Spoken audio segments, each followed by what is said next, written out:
विश्वास के साथ आपको कह रहा हूं, बीजेपी की प्लानिंग है ईवीएम में गड़बड़ी करने की। अभी तक मेरे पास इंफॉर्मेशन है 10 जिलों की जहां पर ईवीएम को बदलने का प्रयास किया जाएगा। और मैं आपके माध्यम से धन्यवाद आपका कि आपने पूछ लिया।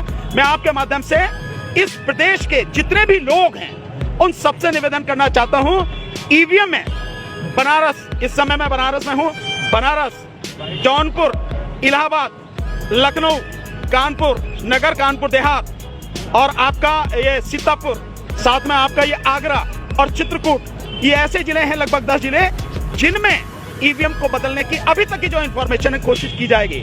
इसको रोकना कैसे है मैं वो सीधा बताता हूं आपको आपके माध्यम से। देखिए, जो मशीन है, 3 तरह की मशीन यूज होती है ईवीएम में। एक जो यूनिट है जिसको बटन दबाता है प्रिजाइडिंग ऑफिसर, जब तक वो बटन नहीं दबाएगा जब तक वोट पड़ेंगे नहीं। एक वो मशीन है वो बटन दबाएगा, दूसरा जिस पे आप बटन दबाएंगे, जिस पर वोट डालते हैं आप जिस निशान पर, और एक तीसरी है वीवीपैट जिसमें वो पर्ची दिखती है। ये तीनों मशीनें होती हैं। इन तीनों मशीनों पर नंबर होता है और ये तीनों मशीनें सील होती हैं। सील इनमें जो लगी होती है नीचे की तरफ से ऐसे यूं करके सील होती है। जैसे आप माने कि ये मेरा ये इसको मशीन मानिए, तो यहां से लेके यूं ऐसे, पहले वो पूरे पर होती थी, अब यहां से लेके यूं हल्के गुलाबी रंग की एक सील होती है कागज की। वो कहीं से भी कटी फटी टूटी नहीं होनी चाहिए। अगर है तो उससे मतदान मत होने दीजिए। इसके अलावा जो दूसरी है वो होती है एक हरे रंग की स्टिकर लगी होती है। उस स्टिकर पर इंफॉर्मेशन होती है जिनको जरूरी जिन इंफॉर्मेशन आपको नोट करनी है वो है उसका जो कंट्रोलिंग यूनिट है, यानी पहली जो मशीन है जिसको वो दबाता controlling unit oblique ballot unit, जिस पे आप वोट डालने जाते हैं, बटन दबाते हैं, और तीसरा वीवीपैट। इनका नंबर होता है कंट्रोलिंग यूनिट, बैलेट यूनिट और वीवीपैट मशीन, इसका नंबर होता है, वो नंबर जरूर नोट कीजिए।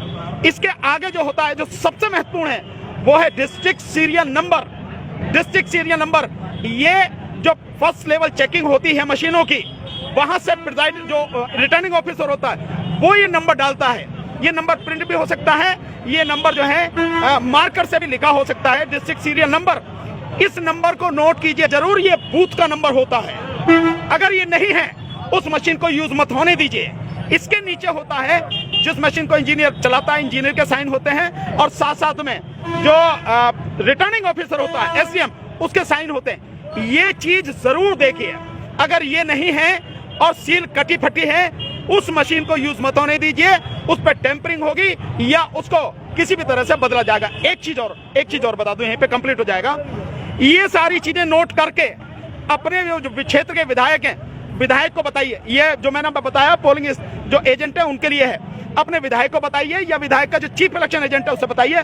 वो इनका पूरा नंबर पूरा बना के चार्ट कि किस बूथ की उस क्या नंबर है, वो बना के हर काउंटिंग एजेंट को दें, और जिस समय काउंटिंग हो उस समय उसको मिलाएं कि इस बूथ के जो नंबर थे वही हैं या नहीं हैं।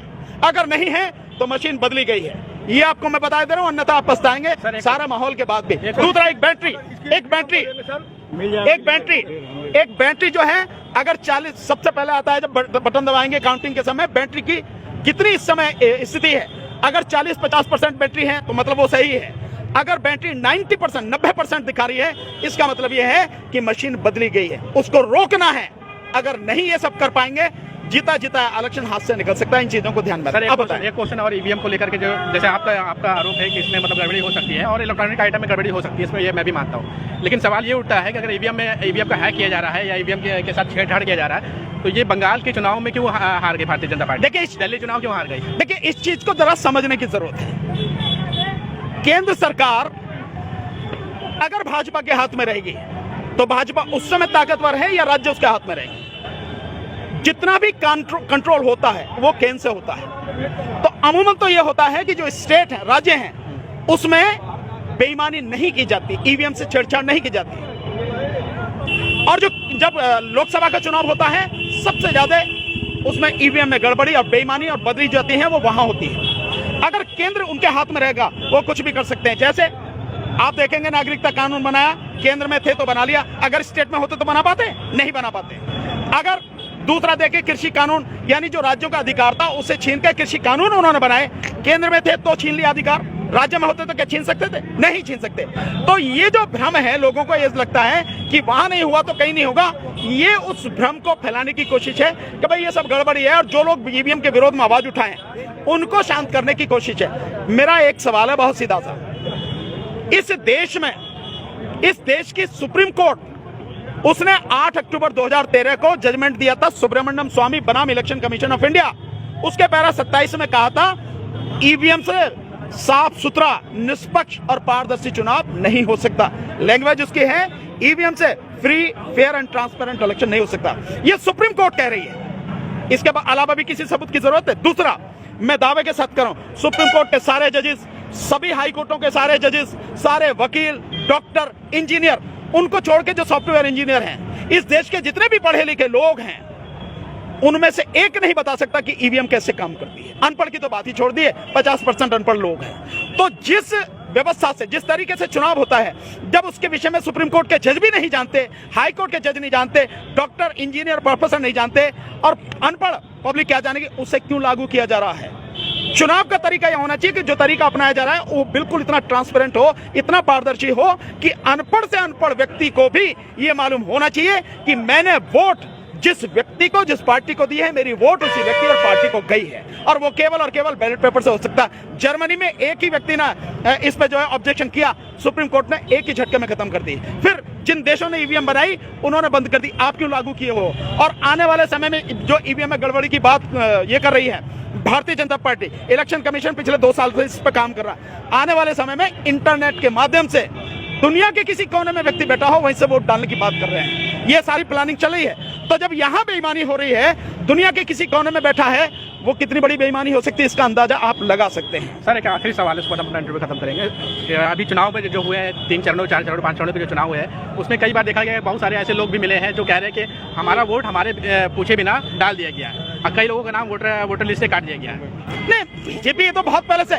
बीजेपी यही तो काम करती है। लोग अपनी मस्ती में रहते हैं, जोश में रहते हैं, पर जो जमीन पे काम करना चाहिए कि हमारी वोट है या नहीं है, ये कंफर्म करना चाहिए, लोग नहीं करते। लोग मान के चलते हैं हाँ वोट होगी। कोई कहता प्रधानी में है तो इसमें भी होगी, प्रधानी का और इसमें वोटिंग लिस्ट में आना अंतर होता। तो लोगों को जागरूक रहने की जरूरत है। लोगों को अपनी वोट है ये कंफर्म उसी समय करना चाहिए जिस समय इलेक्शन कमीशन से आता है कि अपनी वोट चेक कीजिए, उसी समय करना चाहिए। अन्यथा देखिए, वो वोट काटते हैं, वो वोट इधर की उधर करवाते हैं, जो मरे हुए वोट हैं उनकी वोट डलवाने के लिए वो करते हैं। और ये जो 7 चरणों में चुनाव होता है, 8 चरणों में, ये इसीलिए होता है कि उनके पास जो अपने लोग हैं जो ये बेईमानी करके वोटें डालते हैं, वो आज यहाँ इस इलाके में हुआ तो यहाँ डाल ली, फिर आगे चले तो उस इलाके में डाल ली। ये बड़ी प्लानिंग के तहत होता है, क्योंकि बीजेपी केवल और केवल सत्ता के लिए जीती और मरती है। इसको लोगों को समझने की जरूरत है। और जो भिन्न भिन्न पार्टियां हैं, चाहे समाजवादी पार्टी है, चाहे हमारी पार्टी है, कोई भी है, उनको ये जमीनी काम और टेबल वर्क करना पड़ेगा, तभी उनको टक्कर दे पाएंगे। तभी